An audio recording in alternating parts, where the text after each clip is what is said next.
বন্ধুরা, সোমাস রান্নাঘরের আরও একটা নতুন ভিডিওতে তোমাদের সবাইকে স্বাগত। আজ তোমাদের সাথে একটা কাতলা মাছের রেসিপি শেয়ার করব। আজ আমি তৈরি করব দই কাতলা।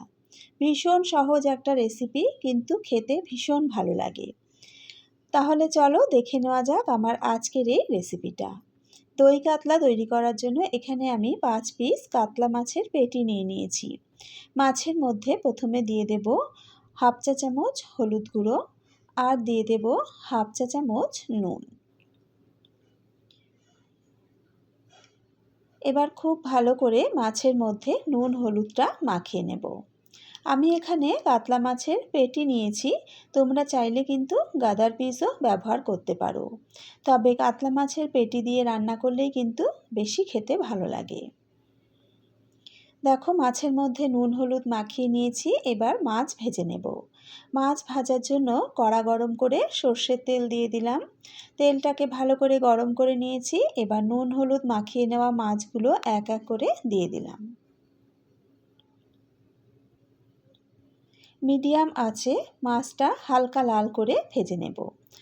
মাছটা ভাজা হতে থাক, ততক্ষণে একটা মশলা তৈরি করে নেব। এখানে নিয়ে নিয়েছি 1 টেবিল চামচ মতন গোলমরিচ, তাতে দিয়ে দিলাম 2 চামচ পোস্ত। তার সাথে দিয়ে দেব 1 টেবিল চামচ মতন কাজু বাদাম, আর দিয়ে দেব হাফ চা চামচ মতন মৌরি। দই কাতলা রান্নার সময় এই মৌরিটা দিলে কিন্তু স্বাদ আর গন্ধটা একদম অন্যরকম হয়ে যায়। এবার জল দিয়ে একটা স্মুথ পেস্ট বানিয়ে নেব। এদিকে মাছের এক পিঠটা হালকা লাল করে ভাজা হয়ে গেছে। মাছের পিসগুলোকে উল্টে দিলাম। মিডিয়াম আঁচে এই পিঠটাকেও হালকা লাল করে ভেজে নেব। দুটো পিঠই বেশ হালকা লাল করে ভেজে নিয়েছি। মাছের পিসগুলো তুলে নেব। দই কাতলা রান্নার জন্য কিন্তু মাছ খুব বেশি কড়া করে ভাজার প্রয়োজন নেই। মাছগুলো তুলে নেওয়ার পর এই তেলের মধ্যেই দিয়ে দিলাম তেজপাতা আর শুকনো লঙ্কা। এখানে নিয়ে নিয়েছি ছোটো এলাচ, দারচিনি, লবঙ্গ। ছোটো এলাচের মুখগুলো একটু ফাটিয়ে নিয়েছি, তাতে কিন্তু ছোটো এলাচের ফ্লেভারটা খুব সুন্দর বের হয়। দিয়ে দিলাম হাফ চা চামচ গোটা জিরে, আর সুন্দর একটু রঙের জন্য দিয়ে দিলাম হাফ চামচ কাশ্মীরি লঙ্কার গুঁড়ো। এই সময় কিন্তু গ্যাসের ফ্লেমটা একদম লোতে রয়েছে। বেশি গরম তেলে কাশ্মীরি লঙ্কার গুঁড়ো দিলে কিন্তু পুড়ে যেতে পারে। সব কিছু ভালো করে মিশিয়ে নিয়ে এতে দিয়ে দিলাম পেঁয়াজ বাটা। পেঁয়াজটাকে খুব ভালো করে দেখো ভেজে নিয়েছি। এবার এতে দিয়ে দেব আদা রসুন আর কাঁচা লঙ্কা বাটা। আদা রসুনের কাঁচা গন্ধ যাওয়া পর্যন্ত আবারও ভালো করে পেঁয়াজের সাথে ভেজে নেব। আদা রসুনের কাঁচা গন্ধটা চলে গেছে, মশলাও খুব সুন্দরভাবে ভাজা হয়ে গেছে। এবার তৈরি করে রাখা মশলার পেস্টটা দিয়ে দিলাম। ভালো করে একবার মিশিয়ে নেব।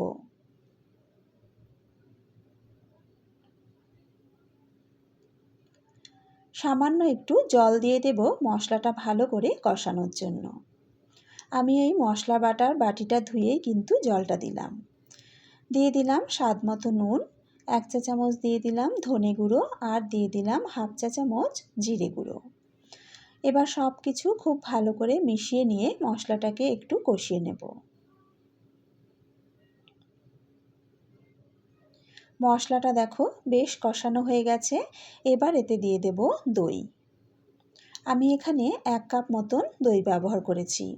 দইটাকে কিন্তু খুব ভালো করে ফেটিয়ে নিতে হবে। বাটিটা ধুয়ে সামান্য একটু জল দিয়ে দিলাম।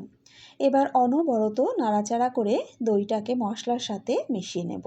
দই মেশানোর সময় গ্যাসের ফ্লেমটা একদম লোতে রাখতে হবে, না হলে কিন্তু দইটা কেটে যেতে পারে। দইটা ভালো করে মেশানো হয়ে যাওয়ার পর গ্যাসের ফ্লেমটা মিডিয়ামে করে মশলাটাকে খুব ভালো করে কষিয়ে নিতে হবে। দেখো মশলা খুব ভালো মতন কষানো হয়ে গেছে, তেল ছাড়তে শুরু করেছে। এই সময় দিয়ে দিলাম জল। গ্রেভিটা একটু ঘন মনে হচ্ছে, তাই আরও হাফ বাটি মতন জল দিয়ে দেব। আবারও একবার জলটাকে ভালো করে মিশিয়ে নেব।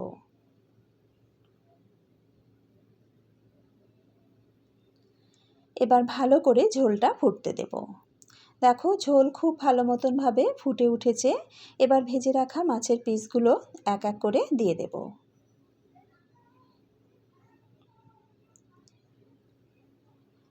মাছের পিসগুলো দেওয়ার পর হালকা হাতে একটু নাড়াচাড়া করে দেব।